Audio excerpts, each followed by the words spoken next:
ഹരിതയോ?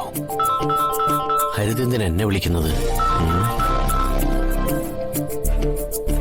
Hello hello പ്രകാശേട്ടാ, ഞാനാ ഹരിത. മനസ്സിലായി, കാര്യം പറ. ഹരിത അങ്ങനെ വെറുതെ വിളിക്കാറില്ലല്ലോ.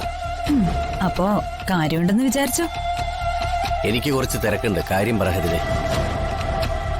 പ്രകാശേട്ടാ, വലിഞ്ഞു കയറി വന്നതിനൊന്നും ആട്ടി പായിക്കാൻ 18 അടവെടുത്ത് പയറ്റിയിട്ടും പറ്റുന്നില്ല അല്ലേ? ഒന്നും അങ്ങോട്ട് വർക്ക്ഔട്ട് ആവുന്നില്ലെന്ന് അറിഞ്ഞതുകൊണ്ട് വിളിച്ചതാ. പ്രകാശേട്ടാ, തൊടുത്തു വിട്ടാൽ ലക്ഷ്യം കണ്ട് മടങ്ങുന്നൊരു ബ്രഹ്മോസ് മിസൈൽ അയച്ചിരുന്നല്ലോ. പ്രകാശേട്ടനത് കണ്ടില്ലേ? ബ്രഹ്മോസ് മിസൈലോ? അതെ, അതുപോലും മനസ്സിലാക്കാൻ പറ്റാത്ത പ്രകാശേട്ടന്റെ പദ്ധതികൾ പൊളിഞ്ഞടങ്ങുന്നതിലേ ഒരു തെറ്റുമില്ല. ആ, നീ കാര്യം പറ. ശ്രദ്ധിച്ചു കേട്ടോ.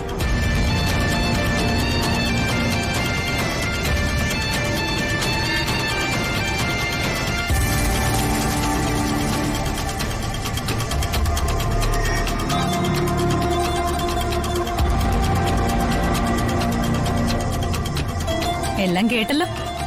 എനിക്ക് പിന്നണിയിൽ നിന്ന് കളിക്കാനേ പറ്റൂ. ആ ബ്രഹ്മോസ് മിസൈലിനെ കൺട്രോൾ ചെയ്യാനുള്ള റിമോട്ട് ഞാൻ പ്രകാശേട്ടനെ ഏൽപ്പിക്കുക. എന്നാ ശരി.